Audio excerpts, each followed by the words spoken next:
Yesterday, I was booking tickets for a trip I'm to make in a couple of months.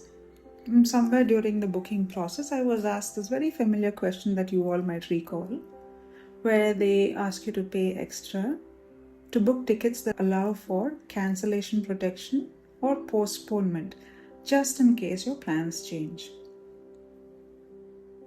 Which is basically like asking, would you like to pay extra for a future that hasn't happened yet? And without much thought, I just clicked yes. Later in the day, I found myself thinking, isn't that what anxiety often feels like? Paying today for things that might happen tomorrow. Not because they have happened, not because they will happen either, but because they could. And the more I thought about it, the more I realized I wasn't paying for a cancelled flight. I was paying for uncertainty. I was paying for the possibility that the life I'm living might not go according to my plan.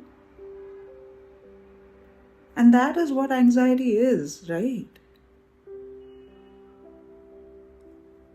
That our relationship with the unknown is so uncertain that we worry so much about it. And let me also clearly state this before I continue. I am not a clinician. I'm not qualified to diagnose anxiety or panic attacks. But I have experienced anxious moments myself, and I have sat with many people who were dealing with extreme expressions of panic as well.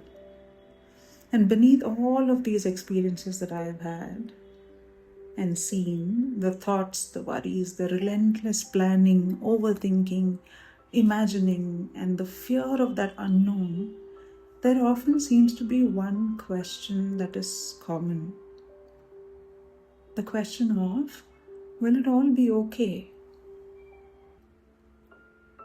The challenge is that anxiety asks us to answer questions that only the future can answer.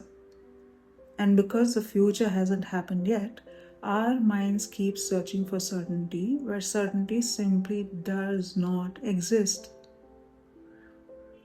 And as I was thinking about this, I observed the vast expanse of trees outside my bedroom window, and it made me just think about this. Everywhere around us, life seems remarkably comfortable with uncertainty. We know that birds don't migrate 6 months before winter and spend their days worrying whether the season will change, right? When the season changes, they move. Trees don't store huge puddles beneath their roots in case there isn't enough rain one day. When conditions change, they adapt. Sometimes they shed all their leaves and wait. They're not dead, but they trust another season will come. Animals don't stock refrigerators with food for every possible future scenario, right? They wake up each morning and participate in life. And somehow, life continues again and again. Sometimes I wonder whether our human intelligence is both our gift and our burden, because while nature responds to what is happening, we spend a great deal of our life in what might happen, in planning, predicting, preparing, protecting, and often suffering in advance for realities that haven't arrived. Now, if you've listened to my previous logs, you will know this. I'm not suggesting that we stop being responsible. Quite the opposite. I still believe in leaving tomorrow a kinder place to begin. I still believe in being responsible to leave this place better than we found it. I still believe that success is often what happens when opportunity meets preparedness. I still believe in preparing for tomorrow, but I just don't believe that we need to carry tomorrow's fears into today, because preparedness is not panic. Responsibility is not worry. Trust is not doing nothing. Trust is doing what is yours to do and allowing the rest to arrive in its own time. And over the years, I have found myself returning to what I shared in my self-acceptance log, I guess. This concept of I am okay. Not perfect, not certain, not fearless, just okay. Capable of learning, capable of adapting, capable of handling more than I often give myself credit for. And the next part was that people are okay. The people I love, my children, my friends, the people I worry about, they're okay, not because nothing difficult will happen to them, but because they too are capable, resilient, resourceful, and human. And now, this I'm okay and people are okay thought is becoming something a little bigger for me. I want to start believing that everything is okay. Not that everything is good, not that everything is easy, not that everything is happening the way I would choose.